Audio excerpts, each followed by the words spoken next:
Hey guys, welcome back to the DeeTimeLove show.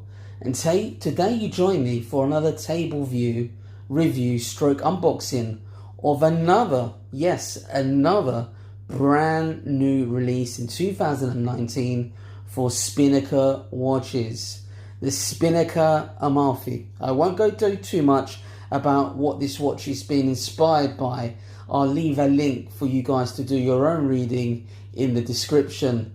And this is a brand new incarnation of a modern dive watch, as the rest of the range normally take inspiration by vintage dive watches of the past in the early 70s as such. So we've got a modern incarnation of what Spinnaker think a modern dive watch should be and what it should look like.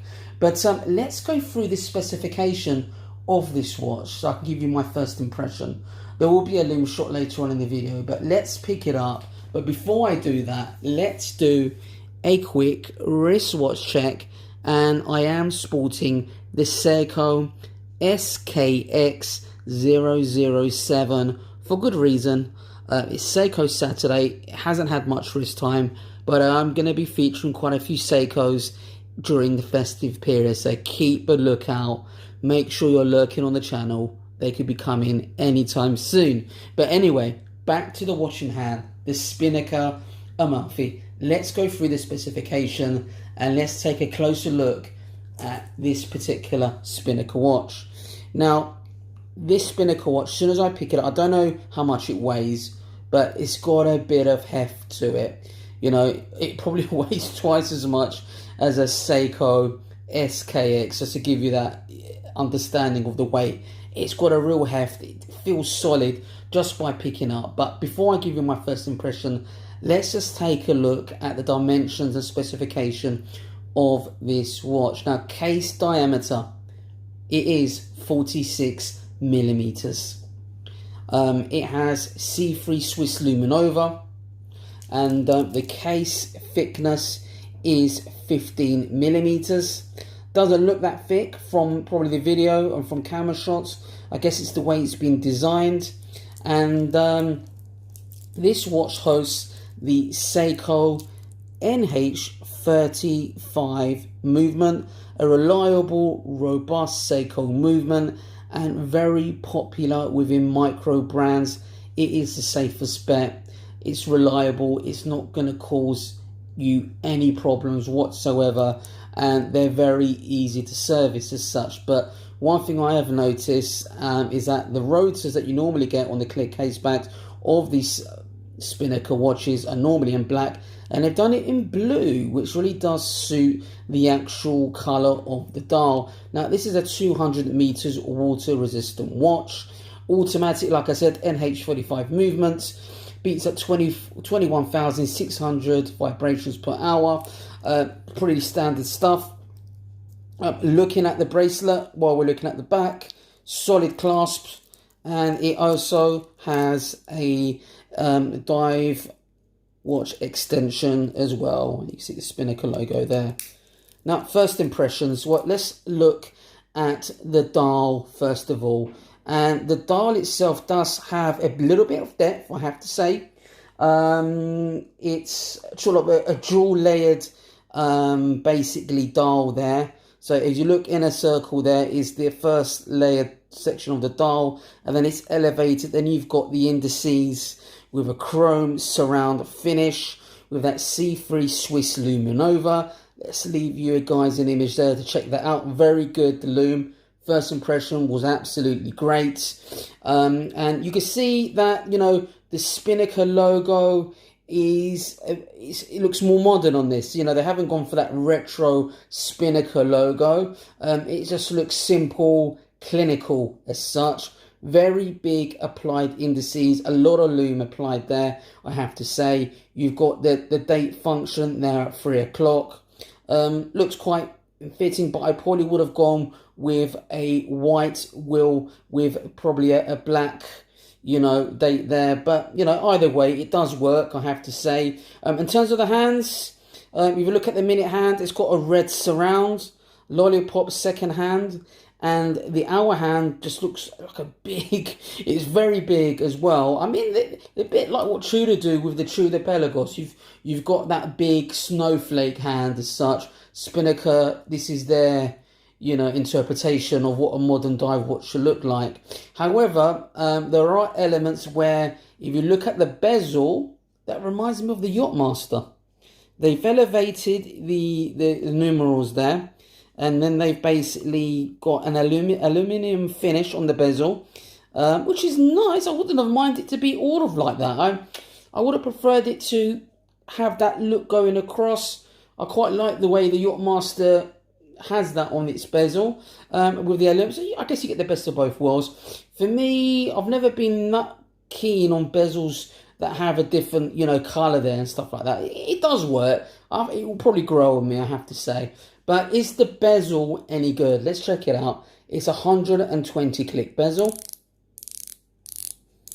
And I have to say, every time I get a new Spinnaker watch, the bezels get better and better. Nice. See the pearl there at 12 o'clock. Very nicely done. I'm pretty impressed with that. Let's try that again. There's no play whatsoever. 120 click bezel. This is probably the best Spinnaker bezel yet, I would say. No play at all. Well, they're getting better. And it feels like a modern piece. Screw down crown. You've got the Spinnaker logo there. In terms of the case finishing, let's have a look. You've got a brush finishing there. Top of the lug. High-end finished polish. So there's different contrast in finishing, which is nice. I like the bracelet. Fairly solid bracelet, I have to say. Nice. Now, being critical about this timepiece, what don't I like about this watch? Now, I've just got an under 7-inch wrist, and 46mm normally is a bit too big for me. And I have to say, although it's 46mm, it's going to put a lot of people off because of the size straight away. Spinnaker are doing different size variants of their watches. And as you would have noticed, some new releases of some existing models that have been very successful. So they will potentially come in a smaller size in the next year or two. But you have to wait a long time. Now, 46mm is a fairly large watch.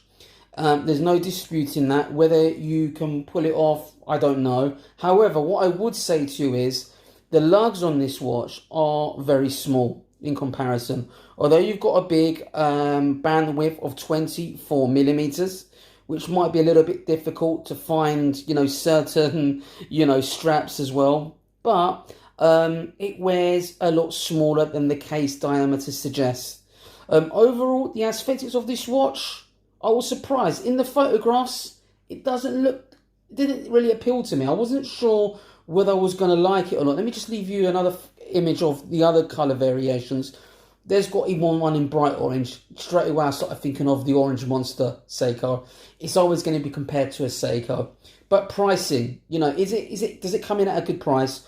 Well, I believe the price is $350 US. But also it may be between $350 to $400 US. You'd have to check out the link below. This watch is going to be available to be purchased on the 4th of December. So if you are interested and you like a hefty, large watch, but it does wrap around the wrist very well because the lug to lug width is quite small. I don't know the exact dimension, but I believe it's probably around about 52mm. So still fairly large, but let's get it on the wrist actually so you can see it. I've literally just got the watch, so I haven't had the chance to basically take some links out, but you'll get a fair idea of how it looks on my wrist. And oh god, I can't. Struggling to get the Seiko off there, but let's get it on the wrist so you can check it out.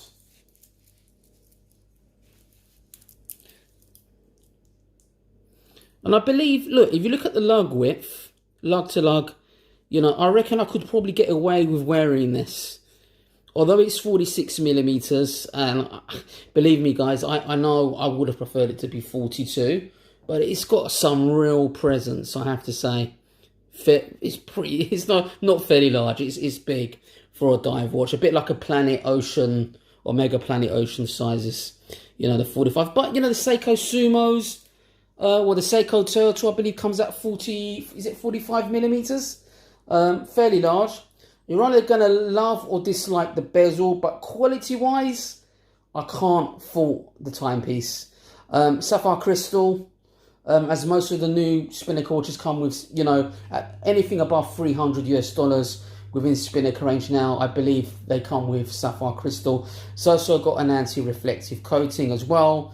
Very nice indeed. What I don't like, I'm not too sure about the hour hand there. Because if you look at the minute hand and that black bit at the bottom, it's I don't know. That, looking at the time now, it doesn't look great like that, but overall it's okay. I like it. It's good. It's a good looking watch. You know, it's a bit of a Yachtmaster stroke Pelagos going on here with the bezel and just the way it looks, you know. Yeah, not too bad at all. Anyway, guys, look, leave your comments below. It's something a bit different from Spinnaker watches. Like I said, it's a modern incarnation of a dive watch from these guys that like to produce watches with a vintage vibe, as such, a retro vibe that I absolutely love, to be honest with you. But would you consider this watch? Price point, good price point, I have to say. Leave your comments below. Like I said, keep on lurking on the channel. I have got a few more videos, a few Seiko videos coming through as well. Keep a lookout, and I'll see you in the next video, guys. Take care.